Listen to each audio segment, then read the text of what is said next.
আসসালামু আলাইকুম। Hello everyone, welcome to my channel. আজ আপনাদেরকে তৈরি করে দেখাবো দোকান থেকে কেনা কেক কিভাবে পরিবর্তন করে এটাকে সুন্দর একটি শেপ দেওয়া যায়। যদি বাড়িতে আপনার কেক তৈরি করবেন যে প্লেটে সেটা না থাকে, এভাবে একটি বক্স কেটে নিয়ে সেটাকে ফয়েল পেপার দিয়ে মুড়িয়ে ট্রেটা তৈরি করে নিতে পারেন ঠিক এভাবে। এবার আজকে আমি একটি চকলেট কেক ব্যবহার করছি। প্রথমেই এখানে যেই ক্রিম রয়েছে সেগুলো আমি উঠিয়ে ফেলব। সাইড থেকে উপর থেকে যেখানে যেখানে ক্রিম রয়েছে সেটা আমি উঠিয়ে নিচ্ছি এভাবে।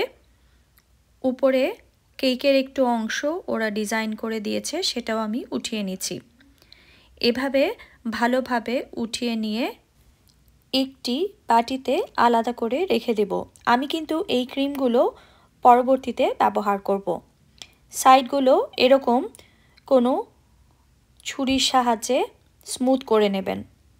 এবার আমি এই কেকটিকে 3 ভাগে ভাগ করে নিচ্ছি।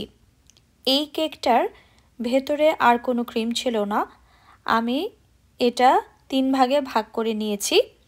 এবার আমি এখানে যেই ক্রিমগুলো উঠিয়ে নিয়েছিলাম সেগুলো লেয়ার হিসেবে দিয়ে দিচ্ছি।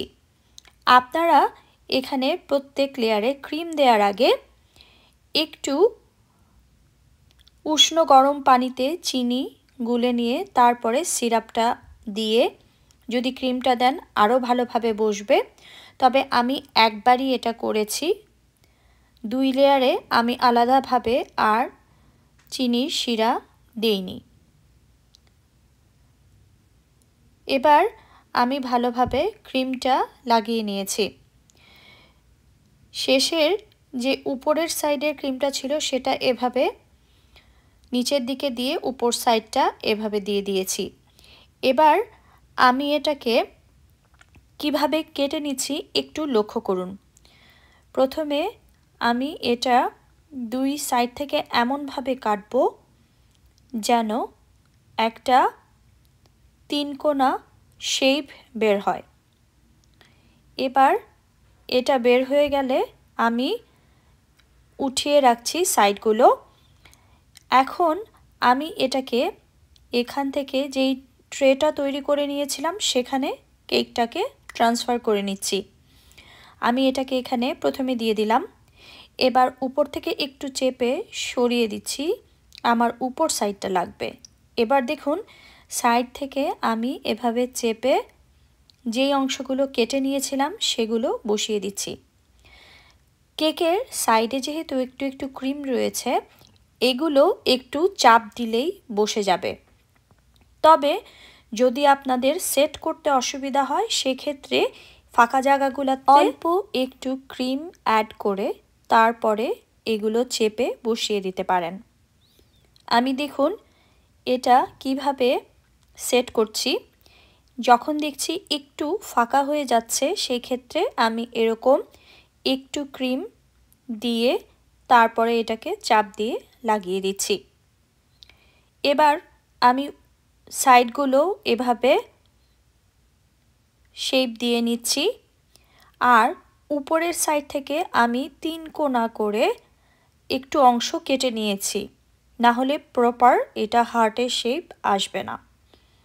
এবার আমি যে পানিতে চিনি গুলে নিয়েছিলাম সেটা এভাবে উপর থেকে দিয়ে দিচ্ছি। এটাতে কেকটা আরও ময়েস্ট হবে, তবে আপনারা চাইলে এটা নাও দিতে পারেন। সাইডগুলো বারে বারেই আপনারা একটু একটু করে ক্লিন করে নেবেন, তাতে করে খুব বেশি মেসি হবে না। এবার অল্প অল্প করে ক্রিম লাগাতে হবে। আমি আজকে এখানে বাটার ক্রিম ব্যবহার করছি, আপনার যেরকম ক্রিম পছন্দ সেভাবে এটা লাগিয়ে নেবেন।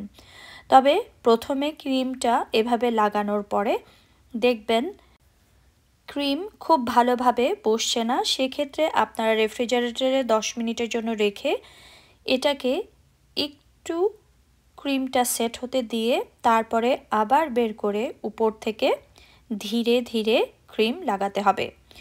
আসলে ক্রিম লাগাতে লাগাতে বারে বারেই ক্রিমটা ধীরে ধীরে মেল্ট হতে থাকে, তাই একটু পরপর যদি এটাকে রেফ্রিজারেটরে রাখেন এবং বের করে নিয়ে যেই জায়গাগুলো ফাঁকা রয়েছে অল্প অল্প করে ক্রিম দিয়ে এভাবে ক্রিমটা আপনাকে লাগিয়ে নিতে হবে।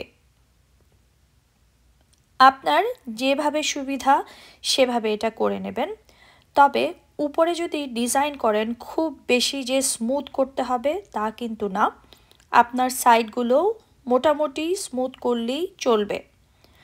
যদি আপনার কেক একেবারে প্লেন রাখেন সেই ক্ষেত্রে ক্রিমের লেয়ারটা একেবারে স্মুথ হওয়া প্রয়োজন, তবে ডিজাইন করলে খুব একটা স্মুথ না করলেও আপনার কাজ হবে।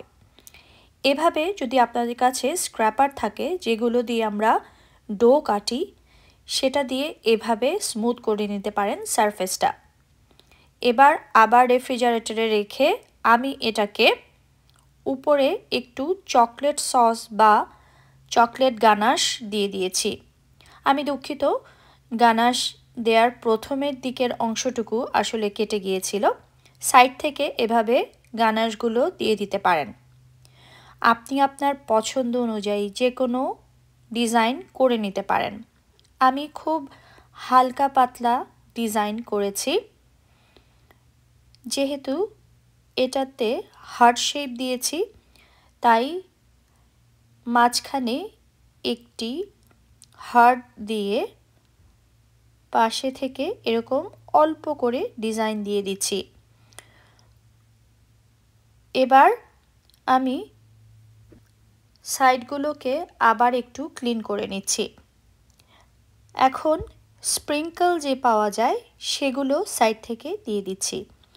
কেকের ডিজাইন আসলে আপনাদের যেরকম পছন্দ সেরকম দিতে পারেন, তবে এভাবে তৈরি করে দিলে বাচ্চারাও খেতে দারুণ পছন্দ করে। যদি আমার রেসিপি আপনাদের ভালো লাগে তাহলে আমার চ্যানেলটি সাবস্ক্রাইব করবেন এবং আমার চ্যানেলের পাশেই থাকবেন। যারা ফেসবুক থেকে দেখছেন তারা আমার পেজটি লাইক করবেন। যদি ভালো লাগে আপনাদের ফ্রেন্ডস অ্যান্ড ফ্যামিলির সাথে শেয়ার করবেন। ধন্যবাদ এতক্ষণ সাথে থাকার জন্য। আল্লাহ হাফেজ। Thank you.